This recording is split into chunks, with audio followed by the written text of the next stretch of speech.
Bonsoir à vous tous et bienvenue pour le grand retour de, bien sûr, de Culture Pop Super Hero Mag. Aujourd'hui, on va parler d'autre chose. C'est vrai que j'ai commencé depuis jeudi, mercredi ou même jeudi qu'on a parlé le grand retour des super-héros magazine en tout cas, mais sauf que maintenant c'est Culture Pop Super Hero Mag. Et on va parler qu'est-ce qui va arriver la suite maintenant que vu qu'il y a le gros succès, qu'on peut dire carrément, grâce à Avengers Endgame que j'ai adoré, que je vais donner mon résumé à Jean Patouche. Alors vous savez que maintenant que vu que depuis 12 ans après, qu'on peut dire carrément, c'est vrai que Marvel Studios, la barre monte très très haute, hein. Leur barre marque très très haute, parce que depuis que Avengers Endgame, donc de deuxième partie et quatrième d'épisode, c'est leur 12e production de Marvel. Alors maintenant il faut savoir qu'est-ce qui va arriver par la suite avec Disney. Est-ce que ça va continuer ou pas? Oui, bien sûr, parce que ça va continuer justement parce que c'est Marvel. Non, non, parce que c'est Disney Studio. C'est Disney qui est propriétaire de Marvel Studios. On peut dire carrément des super-héros comme par exemple le projet de Incroyable Hulk, évidemment, que vous avez déjà découvert dans les films, hein, évidemment, de Hulk, le film de Ang Lee, et bien sûr Incroyable Hulk avec l'acteur de Edward Horton, qui a joué le rôle de Bruce Banner, et bien sûr de Incroyable Hulk. Et ben vous savez que maintenant le projet va continuer, mais plus côté soit des crossovers avec Thor ou soit dans l'univers de même en solo, où on ne sait pas encore. Mais pour l'instant, grâce à ça, Hulk maintenant commence à connaître avec les Avengers, qu'on peut dire carrément. Mais aussi, vous savez que aussi Marvel, Disney a acheté des droits aussi avec Lucasfilm, et dans les comics évidemment il y a aussi dans les Marvel Comics Book, on va parler bien sûr le 9e épisode de Star Wars. Bon, là c'est petit de Han Solo, comme vous voyez évidemment. Bah oui, 9e épisode, on a vu, hein, le 9e épisode va sortir en mois de décembre, le 18 décembre. 18 décembre 2018. Et donc ça, je peux vous dire carrément que c'est vraiment quelque chose énormissime qu'on peut dire carrément.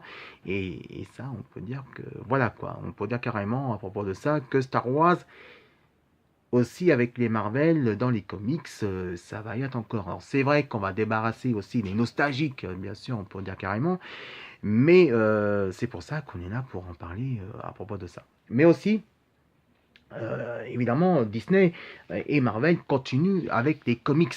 Comme vous voyez, par exemple, là c'est Ultimate, vous voyez que je vous parlais. Mais les comics, ça va continuer encore. Donc on peut dire carrément, Disney aussi est propriétaire de, bien sûr, des comics. Et donc ça va continuer avec, bien sûr, Panini Comics. Parce que maintenant, Panini Comics, ça sera plus comme ça sera dans le style d'un album, un gros bouquin dans un grand format, comme quand je vois par exemple de 911 évidemment. Et donc c'est pour ça que je vais vous dire carrément que les comics va continuer encore avec des paniers des comics qui va continuer avec aussi les Disney. En gros, qu'on peut dire carrément, on peut dire en gros que c'est vrai que les comics en ce moment, Marvel est beaucoup plus fort que DC Comics. Oui, Marvel est la barre est très haute, très fort au-dessus de DC Comics, que c'est vrai que côté de Warner Bros et côté de DC Comics, eh ben, leur barre de chez eux, ils sont carrément en dessous. Le seul film qui était bien réussi, justement, le côté de DC Comics, évidemment, c'est bien sûr Wonder Woman. D'ailleurs, il y a Wonder Woman 1984 qui va revenir très bientôt. Et bien sûr, on peut dire qu'évidemment, il y aura Superman Man of Steel. Quand vous voyez, ça c'est une figurine, mais vous voyez Superman of Steel 2 Oui, mais avec la moustache et en plus en plus c'est pas évidemment Zack Snyder qui va réaliser, qui va produire le film, qui va devenir un producteur, mais ce sera bien sûr évidemment scénarisé par un scénariste par Joss Whedon. Ouais, Joss Whedon. Alors ça, pour faire ça, franchement, vous avez déjà vu dans Justice League l'enterrement de Superman, alors que si c'est lui qui va scénariser, eh ben c'est pas gagné l'affaire. Et en plus, il va scénariser le deuxième partie de Justice League. Et là, ça va être encore mal parti dans l'histoire. Oui, on peut dire que Shazam aussi, c'est le film le plus naze qu'on peut dire du super-héros. Mais vous savez que DC Comics va se préparer aussi d'autres projets de studio, projet du film qui va arriver. On risque d'avoir il risque d'avoir le film de Flashpoint, The Flashpoint en live. Il y aura aussi de Green Lantern Corps, version de John Stewart. Et si le film, si c'est un flop, eh ben, je pense pas que José Clee va remonter la pente. En gros, moi, je veux dire maintenant, pour moi, le plus gros succès, eh ben, c'est évidemment c'est Marvel, hein. On peut dire qu'avec Ultimate, qu'avec Captain America, donc évidemment, on va parler comme ça, mais en face, Ayaz Avengers, mon t-shirt que vous voyez là, hop, on voit ici le t-shirt de Iron Man.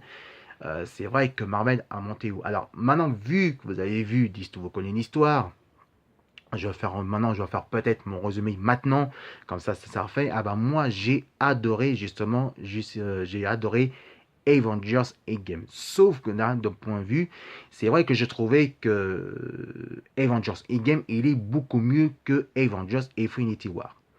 Par contre, quand tu vois, qu'on regarde sous-titrage en français, c'est un plantage, qu'on peut dire. C'est mal écrit. Je trouvais que c'était mal fait. Et puis, leur vanne était un peu bizarre, que je trouvais. C'est vrai qu'il y a certains personnages qui sont choqués. Je ne peux pas vous dire plus. C'est qu'ils n'ont pas tout vu, hein. Ils vont redécouvrir eux-mêmes.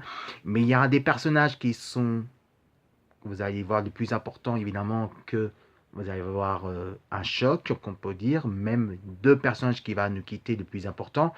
Et donc, on peut dire carrément, ça, je ferai un mesuré après les 2 semaines que je serai à Jampatoche. Pour l'instant, moi, le film, j'ai adoré.